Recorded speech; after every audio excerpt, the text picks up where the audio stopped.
Hey everyone, it's Luke here. Today I'm going to be talking to you guys about my study abroad experience in Seoul, South Korea this past summer. Some of you asked me to talk about it, and it's just something that I felt like was significant enough to make a video about. Hopefully if some of you are interested in doing the same, then this video will be useful to you. Before we get into all of that, I should probably tell you what kind of program I partook in. So I did the Yonsei University 6-week international summer program at Yonsei University, of course, and this was right smack dab in the middle of Seoul City, which is really cool to just spend 6 weeks in a university dorm, being able to come and go kind of when you wanted, go to classes Monday to Thursday, and have 3-day weekends. So if that's something that sounds cool to you, you should probably stick around and watch the rest of this video. There are actually a few different ways you can get into the program. You can apply directly to Yonsei, which will be a little more expensive since you're paying the full brunt of the cost, or you can apply through your own university if they happen to be partnered with Yonsei, as my school was. And if you do it this way, you submit all the documents to your university, you submit the payment to them as well, and they forward it all to Yonsei, and it kind of just gets done on its own. That being said though, it is somewhat of a long process. You have to get a reference from a teacher to submit scholarships, a lot of applications, a couple different applications, and pay fees. If it is something you might want to do for next summer, I would definitely start thinking about it now and go through the application process in January, February. So after you get a lot of the technical stuff out of the way, you start having to think about if you're going to live in a dorm on campus or find your own residence. I personally decided to stay in SK Global House on the Yonsei University campus, which to be honest was kind of removed from the rest of the campus, so you do have to walk about a 10 to 15 minute walk to get to classes, which is okay, except it's really hot and humid. I ended up getting a shared room, which meant me and one other person have a little dorm room to ourselves, and the cost of that was about $900 US for 6 weeks. But I would say if you have a few extra $100 lying around, to go for the individual room, which is about $1,200 US. Just the privacy and being able to come and go out of your room as you like is just a lot more convenient in my opinion. Anyway, before I go into too much detail, I would say that I would recommend this whole experience if you can afford it, and if you're able to do it through your school, it's definitely worth it. One of the nice things about it was that everyone that goes to this program is an international student, so there isn't really a huge issue with language barrier when you're on campus and when you're taking classes. All the classes are designed to be for international students, all fully in English as far as I'm aware, except for the Korean classes. Overall, I don't really have any other major complaints, other than I did find it hard to actually immerse yourself in like real Korean culture because all the friends I made were international students and I didn't get many opportunities to meet actual Korean students at the university. So if you're looking for a bit of a more genuine Korean university experience, I would say look into the regular term like fall-winter semester exchanges. I made a lot of great friends while I was there and met people from all kinds of places, and it was just a really cool, fun, eye-opening experience. Alright, I don't want to ramble on too much longer, so I'm gonna jump into the questions that some of you left for me on Instagram and YouTube.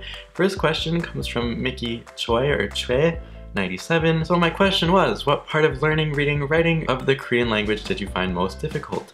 Also, any tips on memorizing the alphabet? So I have actually been learning Korean previously to going on exchange, but I did continue to take classes there. Honestly, I think the most difficult part of learning Korean is that the subject, verb, object order is switched around. So you actually do subject, object, verb in Korean, whereas in English you say subject, verb, object. So for example, in English you would say I hit the shoe, but in Korean you would say the shoe hit. You kind of switch things around a little bit, which is hard to make your brain get used to, but once you're past that hurdle, you know, it's not the most difficult language to learn, but it's not the easiest either. In terms of tips for learning the Korean alphabet, I'm not too sure what to tell you. I would say one thing that kind of helps is having a word that represents each letter, that kind of makes you remember each letter. So I don't know, for example, if you wanted to remember that this symbol is the S sound, you would go and find a word like sagwa, which means apple.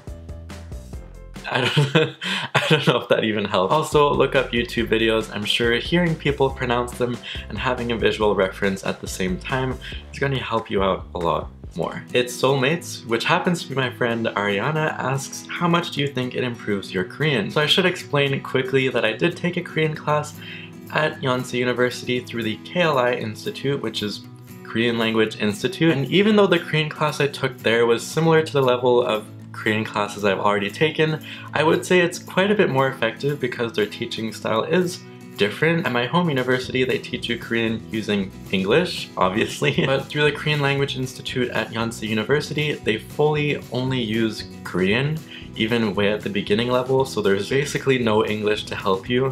You're just fully immersed in the language. And the class sizes are also quite a bit smaller. You have like 10 to 12 people per class, so it's almost individualized, and they make you do every single thing. Like they make you read aloud every day, they might ask you questions directly to you, and it really forces you to kind of pay attention in class, even if you don't want to. So in that sense, it makes you learn a lot more. And also attendance is pretty much mandatory. I think the entire 6 weeks is like 40 something hours of class time, and if you miss more than 13, you automatically fail the class.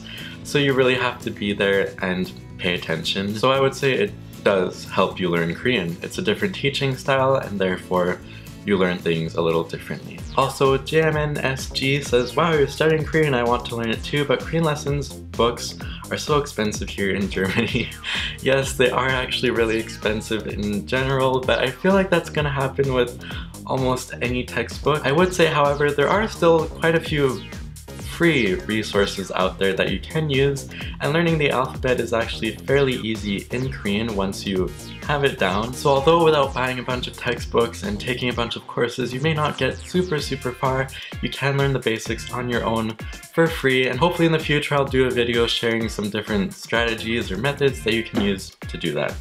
Not that I'm an expert, but... So Kate Glebe asks, how difficult was the work that you got? And the workload? How much free time did you have? Would it be possible to survive if you know zero Korean? How hot was it? Is it an expensive city to be in? So that's a lot of questions. I will try to answer them all quickly. I would say the workload wasn't too bad. You have the option of picking 2 classes or 3 classes, but keep in mind it is a condensed program of 6 weeks, so normally a semester is 12 weeks, so you have half the time, and therefore it's like 2 times as intensive. But since I was there on a student exchange and I really just kind of wanted to have a good time and have fun, I didn't do a lot of readings or a lot of homework, and I still got decent grades, so I would say the workload isn't too bad. It really just depends on what kind of classes you pick. I think I made it so that my first class was at 11, and then I ended around 4 or 5. The workload for my Korean contemporary culture class was pretty light. I think I just had 1 midterm essay, 1 final exam, and then 20% class attendance, which is quite high, but Korea in general tends to place a lot of emphasis on class attendance, so do keep that in mind. The way they evaluated in the Korean language classes was actually quite different. There was no evaluations throughout the entire course until the very end.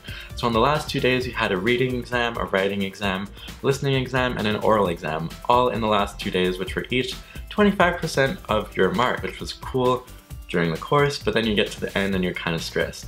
So you do have to keep on it and still, you know, revise and stuff, but overall, I wasn't too stressed while I was there. And I would say you can definitely survive if you know zero Korean. A lot of the people in this program didn't know Korean. Most of the time I was the one that knew the most and would do like ordering food and stuff like that. So yeah, you can definitely get by there without speaking any Korean. It just might be a little bit awkward. In terms of the heat, I would say it does get quite hot and quite humid, more than I expected it to, but that's really just in the summer, which was smack dab when I was there. I mean, you'll survive, it's just you're not going to want to spend too much time outside during the day. Maybe that's just because I'm Canadian and I'm not used to super hot weather, but you know, comes with the territory. Is it an expensive city to be in?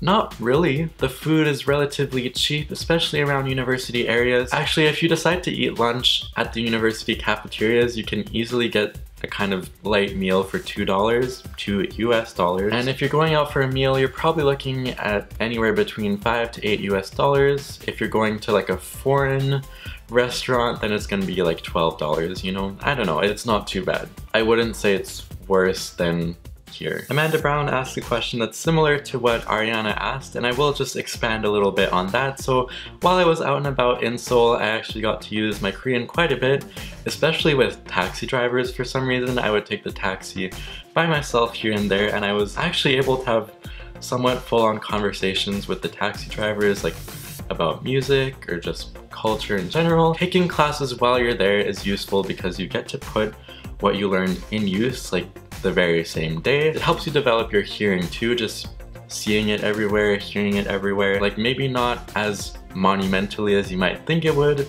but it helps. Bumpkin asks, you seem a little introverted, and yeah, you're definitely correct about that. I do like to spend time at home. Do you think it was still easier to make connections with Korean people? That's an interesting question because I didn't actually get to meet that many Korean people while I was there, but you know, people there are still very friendly. Like there were a couple times where I was a bit lost or I got stuck in a weird situation and people would come and help me out, especially if I asked them. And a lot of young people there do know English quite well. But the Korean people that I do know are all people that I've met here in Canada, ironically, at my own university. I don't have any negative feeling towards Korean people. And my Korean language level is about intermediate before going there, and I'd say it stayed intermediate, but it just became a bit more fluent while I was there. So the last question is from Maddie Jay's. I'm sorry, I don't know how to say your username, but he or she asks, where did you stay at the time? How much time were you studying and how much time were you free to do what you wanted to do? So I did sort of answer these questions already. There were definitely some things that I didn't get to do that I wanted to do, like go to Busan, but that was really just my own choice to not go. I could have gone. I had 3-day weekends 5 or 6 times, but most of the time I ended up just wanting to go out and have fun and drink and eat with my friends. I actually did get to go to a Taeyeon concert as well, so most of what I ended up doing in my free time was drinking and going to clubs sometimes. But that was really what I wanted to do. I really wanted to just go and live and have like a normal experience in Korea. I didn't want to do too many touristy things.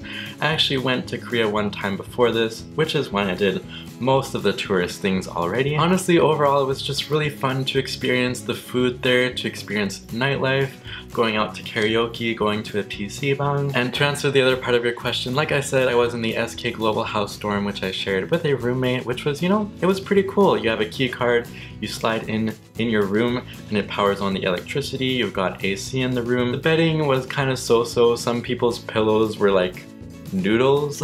So luckily I got a decent pillow. It was definitely nice to have your own bathroom for 2 people, whereas in international house you have to share bathrooms with your whole floor. So I would definitely recommend staying in a dorm. I heard some people that stayed in guest houses, like they didn't have AC or something, which is horrible in Korea in the summer. You can't really survive without AC. I believe that answers all of the questions you guys left for me. I'm sorry this was a very disorganized video. I'll try to edit it properly in an orderly fashion, but if you have any more questions, please feel free to leave them in the comments down below and I'll do my best to give you some tips or some advice as to what you can do to get to studying abroad in Seoul. Alright, that is everything for now. Thank you guys so much for watching this video. Stay awkward and I'll see you guys next time.